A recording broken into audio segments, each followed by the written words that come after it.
4 മണിയുടെ അലാറം കേട്ട് പവിത്ര മടിയോടെയാണ് കണ്ണു തുറന്നത്. ഹോ, എത്ര പെട്ടെന്നാണ് നേരം വെളുക്കുന്നത്. ഉറങ്ങി മതിയായിട്ടില്ല. പ്രത്യേകിച്ച് കുളിരുള്ള ഈ വെളുപ്പാങ്കാലത്ത്. എത്രയോ നാളുകളായി അവളുടെ ദിനങ്ങൾ ആരംഭിക്കുന്നത് ആ മണിമുഴക്കങ്ങൾ കേട്ടാണ്. എങ്കിലും അത് ഓഫ് ചെയ്തിട്ട് ഒരല്പനേരം കൂടി കിടക്കുന്നതിൻ്റെ സുഖമൊന്ന് വേറെ തന്നെയാണ്. അവൾ പുതപ്പിനകത്തേക്ക് ഒന്നുകൂടി ചുരുണ്ടു. ഹോ, എന്തൊരു തണുപ്പാണ്. അറിയാതെ ചെറിയൊരു മയക്കത്തിലേക്ക് വീണ്ടും അവൾ വഴുതി വീണു. പക്ഷേ 5 മിനിറ്റ് കഴിഞ്ഞതും പുതപ്പ് വലിച്ചു മാറ്റി ചാടി എഴുന്നേൽക്കാൻ തുടങ്ങിയ പവിത്രയുടെ വയറിന് മീതെ ഒരു ബലിഷ്ടമായ കൈ വന്നു വീണു. മകരമാസക്കുളിരിൽ അവളുടെ നിറഞ്ഞ മാരൻ ചൂടിൽ. ഹയ്യട, ആ പൂതിയങ്ങ് മനസ്സിൽ വെച്ചാൽ മതി. എനിക്കിന്ന് നേരത്തെ ഓഫീസിൽ പോകേണ്ടതാണ്. മോനെങ്ങോട്ട് മാറിക്കേ. അവൾ അയാളുടെ കൈ ബലമായി വിടുവിക്കാൻ ശ്രമിച്ചു. കുറച്ചു നേരം കൂടി കിടക്കണ്ട പെണ്ണെ. ഈ തണുത്ത വെളുപ്പാങ്കാലത്ത് എഴുന്നേറ്റ് അടുക്കളയിൽ കയറാൻ നിനക്കെന്താ ഭ്രാന്തുണ്ടോ? ആഹാ, കൊള്ളാലോ. അപ്പോൾ ഇത്രയും നാള് എല്ലാ ആഗ്രഹങ്ങളും മാറ്റിവെച്ചിട്ട് കൊച്ചു വെളുപ്പാങ്കാലത്ത് എഴുന്നേറ്റ് അടുക്കളയിൽ കയറി ജോലി ചെയ്യുന്ന ഞാൻ ഒരു ഭ്രാന്തിയാണല്ലേ? ഭ്രാന്തിയല്ല, സൗന്ദര്യബോധം ഒട്ടുമില്ലാത്തവൾ. അതാണ് നിനക്ക് ചേരുന്നത്. നീ പുതപ്പിനുള്ളിൽ കിടന്ന് ഒന്ന് ചെവിയോർത്തേ. പുറത്ത് ചരലിൽ വീഴുന്ന മഞ്ഞുതുള്ളികളുടെ ശബ്ദം കേട്ടോ? മറ്റെന്തിനൊക്കെയോ വേണ്ടി ദാഹിക്കും പോലെ. അവൾക്ക് സൂക്കേട് മനസ്സിലായി. ആ ദാഹത്തിനെ മേശപ്പുറത്തിരിക്കുന്ന ജഗ്ഗിലെ വെള്ളമെടുത്ത് മടുമടാന്ന് കുടിച്ചാൽ മതി. അല്ലെങ്കിൽ നല്ല ചൂട് കാപ്പി ഉണ്ടാക്കി തരാം. ദാഹക്കാരൻ അങ്ങോട്ട് മാറിയാട്ടെ. കണ്ടോ, ഇതാണ് ഞാൻ പറഞ്ഞത്, സൗന്ദര്യബോധമില്ലായ്മ. അയാൾ പിണങ്ങിയതുപോലെ അവളിൽ നിന്ന് കൈയെടുത്ത് കമഴ്ന്നു കിടന്നു. അവൾക്ക് ചിരി വന്നു. കള്ളൻ. പിന്നെ കുനിഞ്ഞ് അയാളുടെ പിൻകഴുത്തിൽ ഒന്നമർത്തി ചുംബിച്ചു.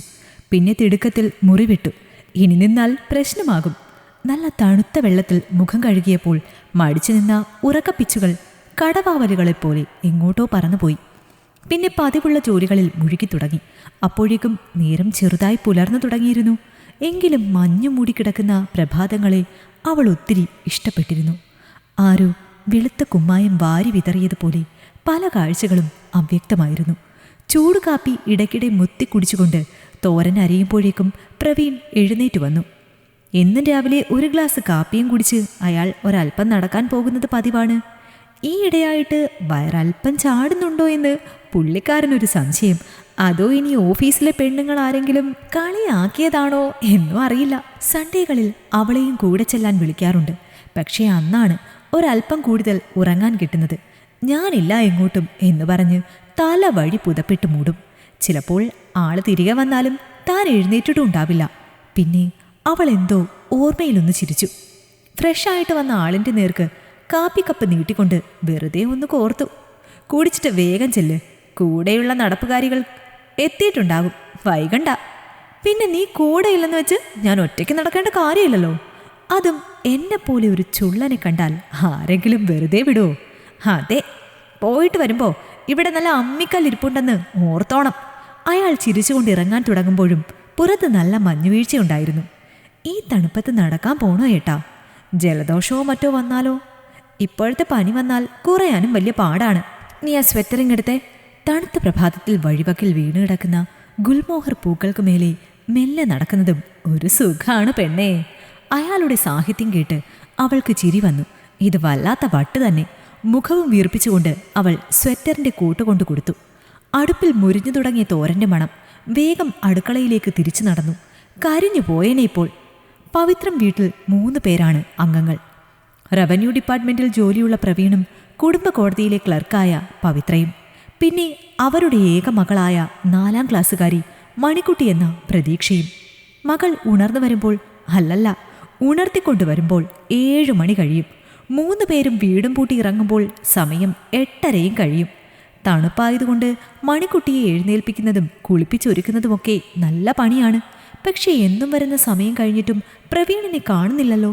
ഫോൺ വിളിച്ചിട്ട് മുറിയിലെവിടെയോ റിങ് ചെയ്യുന്നു.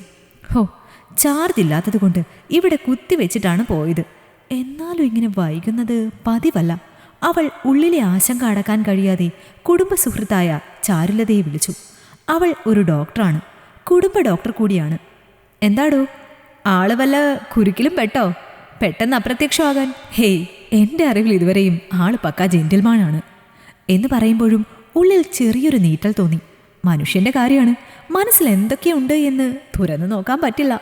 മോള് കുളിയും കഴിഞ്ഞ് ഒരുങ്ങി തുടങ്ങി. പെട്ടെന്ന് അവൾ ബാത്റൂമിലേക്ക് ഓടിപ്പോയി ഒന്ന് കുളിച്ചെന്ന് വരുത്തി. കയ്യിൽ കിട്ടിയ ഒരു ടോപ്പും പാൻറ്റും ഇട്ടു. മോൾക്ക് കഴിക്കാൻ എടുത്തു കൊടുത്തിട്ട് വാതിൽ പുറത്തുനിന്ന് പൂട്ടി. അമ്മ, അച്ഛനെ തിരക്കിയിട്ട് വരാം. അപ്പോഴേക്കും മോള് ബ്രേക്ക്ഫാസ്റ്റ് എല്ലാം കഴിച്ചിരിക്കണം കേട്ടോ. അവൾ ജനലിലൂടെ അകത്തേക്ക് നോക്കി വിളിച്ചു പറഞ്ഞു. കാർ പോർച്ചിൽ നിന്ന് സ്കൂട്ടർ എടുത്ത് പോകുന്ന വഴിയെല്ലാം അവൾ അയാളെ തിരഞ്ഞുകൊണ്ടാണ് വണ്ടി ഓടിച്ചത്. പുള്ളിക്കാരൻ്റെ അടുത്ത ഫ്രണ്ട് രാജീവിൻ്റെ വീട് റോഡിലേക്കുള്ള വളവ് തിരിയുന്നതിൻ്റെ ഇടതുവശത്താണ്. അവൾ ഗേറ്റിന് വെളിയിൽ വണ്ടി വെച്ചു. പിന്നെ അകത്ത് കയറി ബെല്ലടിച്ച് കാത്തുനിന്നു. ജോലിക്ക് പോകാൻ ഒരുങ്ങിയിറങ്ങുന്ന വേഷത്തിലാണ് രാജീവ് ഇറങ്ങി വന്നത്. പവിത്രയെ കണ്ട് ഒന്നമ്പരന്ന് നിന്നു. അവൾ മുഖപുരയൊന്നും ഇല്ലാതെ പറഞ്ഞു തുടങ്ങി. അതേ, ഏട്ടൻ രാവിലെ നടക്കാൻ പോയതാ, ഇതുവരെ തിരിച്ചു വന്നില്ല. എന്തെങ്കിലും വിവരം അറിയോ? ഫോൺ കൊണ്ടുപോയിട്ടുമില്ല, വീട്ടിൽ ചാർജ് ചെയ്യാൻ വെച്ചിരിക്കുന്നു. രാജീവ് എന്തോ ആലോചിക്കുന്നത് പോലെ തോന്നി. ഇന്ന് രാവിലെ ഇവിടെയുള്ള ആ വലിയ വളവിൽ ഒരു ആക്സിഡന്റ് നടന്നിരുന്നു. പക്ഷേ അതാരാണെന്ന് മനസ്സിലായില്ല. താനപ്പോൾ ബാത്റൂമിലായിരുന്നു. ഇനിയത് പ്രവീണായിരിക്കുമോ? പക്ഷെ അതയാൾ പവിത്രയോട് പറഞ്ഞില്ല. വരൂ, നമുക്കൊന്ന് അന്വേഷിക്കാം എന്ന് മാത്രം പറഞ്ഞുകൊണ്ട് പുറത്തേക്കിറങ്ങി. കൂടെ പവിത്രയും. മുറ്റത്തെ പൂക്കളിലും ഇലകളിലുമെല്ലാം മഞ്ഞുതുള്ളികൾ വെട്ടിത്തിളങ്ങുന്നു. ആക്സിഡന്റ് നടന്ന വഴിയിൽ പൊട്ടിത്തകർന്ന കണ്ണാടിച്ചില്ലുകളും ആരുടെയോ 2 ചെരുപ്പുകളും കണ്ട് അവൾ വിഹ്വലയായി. ഈശ്വര, ഒന്നും സംഭവിച്ചു കാണരുതേ. അവൾ ദയനീയമായി രാജീവിനെ ഒന്ന് നോക്കി. അയാൾ ആശ്വസിപ്പിക്കും പോലെ പറഞ്ഞു. പേടിക്കണ്ട, നമുക്കൊന്ന് ചോദിക്കാം. അടുത്തുണ്ടായിരുന്ന കടകളൊന്നും തന്നെ അപ്പോഴും തുറന്നിട്ടുണ്ടായിരുന്നില്ല. പെട്ടെന്ന് അതുവഴി നടന്നുപോയ ഒരു പരിചയക്കാരനെ കണ്ട് രാജീവ് കാര്യം തിരക്കി. എന്തോ പറയാനാ സാറേ, നേരം വെളുക്കും മുമ്പേ ഓരോന്ന് വണ്ടിയെടുത്ത് ഇറങ്ങിക്കോളും. എന്നും രാവിലെ ഇതുവഴി നടക്കാനിറങ്ങുന്ന ഒരു പ്രായം ചെന്ന സ്ത്രീയാണ് ഇടിച്ച് തെറിപ്പിച്ച് കളഞ്ഞത്. പിന്നെ കൂടെ ഉണ്ടായിരുന്ന 2-3 പേരാണ് ഒരു ഓട്ടോയിൽ ഹോസ്പിറ്റലിൽ കൊണ്ടുപോയത്. രക്ഷപ്പെടുമെന്ന് സംശയമാണ്. അത്ര വലിയ ഇടിയായിരുന്നല്ലോ. ഹോ, മനസ്സൊന്ന് തണുത്തു. ഭാഗ്യം തൻ്റെ പ്രവീണേട്ടനല്ല. എങ്കിലും പെട്ടെന്നൊരു കുറ്റബോധം തോന്നി. പാവം, ആ അമ്മയ്ക്കൊന്നും സംഭവിക്കാതിരിക്കട്ടെ. അവൾ രാജീവിനോട് യാത്ര പറഞ്ഞു. അയാൾ അവളെ സമാധാനിപ്പിച്ചു. പ്രവീൺ ഹോസ്പിറ്റലിൽ ഒപ്പം പോയിട്ടുണ്ടാവും. വന്നാൽ എന്നെ ഒന്ന് വിളിക്കാൻ പറയണം. സ്കൂട്ടർ സ്റ്റാർട്ട് ചെയ്തുകൊണ്ട് അവൾ തലയാട്ടി. തന്നെ വിളിക്കാതെ ഇരിക്കില്ല. മോൾ വീട്ടിൽ ഒറ്റയ്ക്കാണ്. ഡോറും പൂട്ടിയാണ് ഓടിപ്പോന്നത്. അവൾ സ്കൂട്ടറിൻ്റെ സ്പീഡ് അല്പം കൂട്ടി. ജനൽപ്പാളികൾക്കപ്പുറത്ത് നിന്ന് മണിക്കുട്ടി അമ്മയെ നോക്കി നിൽക്കുന്നുണ്ടായിരുന്നു. വാതിൽ തുറന്നതും അവൾ ഓടിപ്പോയി തൻ്റെ മൊബൈലും എടുത്തുകൊണ്ടുവന്നു. അമ്മേ, അച്ഛനിപ്പോൾ വിളിച്ചു. അമ്മ എവിടെയെന്ന് തിരക്കി. ആശ്വാസത്തോടെ അവൾ പെട്ടെന്ന് ആ നമ്പറിലേക്ക് തിരിച്ചു വിളിച്ചു. പെട്ടെന്ന് ഫോൺ ആരോ എടുത്തു. ഇപ്പോൾ കൊടുക്കാം എന്ന് പറഞ്ഞു. ഹലോ പവി, നീ എവിടെ പോയതാ? ഞാൻ എത്ര നേരമായി വിളിക്കുന്നു. ഞാൻ വരാൻ കുറച്ച് താമസിക്കും കേട്ടോ. ഹോസ്പിറ്റലിലാണ്. ഒരമ്മയെ നമ്മുടെ റോഡിൽ വണ്ടി ഇടിച്ചു. അവരോടൊപ്പം പോന്നതാണ്. നീ താക്കോൽ എന്നും വെക്കുന്നിടത്ത് വെച്ചിട്ട് മോളെയും കൂട്ടി ഇറങ്ങിക്കോ. ഞാൻ വന്നിട്ട് വിളിച്ചോളാം. അവൾ ശരിയെന്ന് പറഞ്ഞ് വേഗം റെഡിയാകാൻ തുടങ്ങി. ഇന്ന് നേരത്തെ ചെല്ലേണ്ടതാണ്, പക്ഷേ ലേറ്റായിപ്പോയി. എന്നാലും സാരമില്ല. തൻ്റെ ഭർത്താവ് ഇന്ന് നല്ലൊരു പ്രവൃത്തി ചെയ്ത ദിവസമാണ്. കൺമുന്നിൽ എത്ര വലിയ ആക്സിഡന്റ് നടന്നാലും കണ്ടില്ലെന്ന് നടിക്കുന്ന ആളുകളുടെ ലോകമാണിത്. അവൾക്ക് അഭിമാനം തോന്നി. ഇന്ന് മഞ്ഞത്ത് നടക്കാൻ പോകേണ്ടെന്ന് വിലക്കിയതാണ്. എന്നിട്ടും അദ്ദേഹം പോയത് എത്ര നന്നായി എന്ന് ഇപ്പോൾ തോന്നുന്നു. ഉടുത്തിരുന്ന സാരിയുടെ ഫ്ലീറ്റ് ഒന്നുകൂടി ഒതുക്കി വെച്ചു. പിന്നെ മകളെയും കൂട്ടി വീടും പൂട്ടി ഇറങ്ങുമ്പോൾ തണുത്ത ഒരു പിശറൻ കാറ്റ് വീണ്ടും വീശി തുടങ്ങി. ഈ കഥ നിങ്ങൾക്കിഷ്ടമായെങ്കിൽ ലൈക്ക് ചെയ്യൂ. നിങ്ങളുടെ അഭിപ്രായങ്ങൾ കമന്റായി രേഖപ്പെടുത്തൂ. കൂടുതൽ കഥകൾ കേൾക്കാൻ ഈ ചാനൽ സബ്സ്ക്രൈബ് ചെയ്യൂ.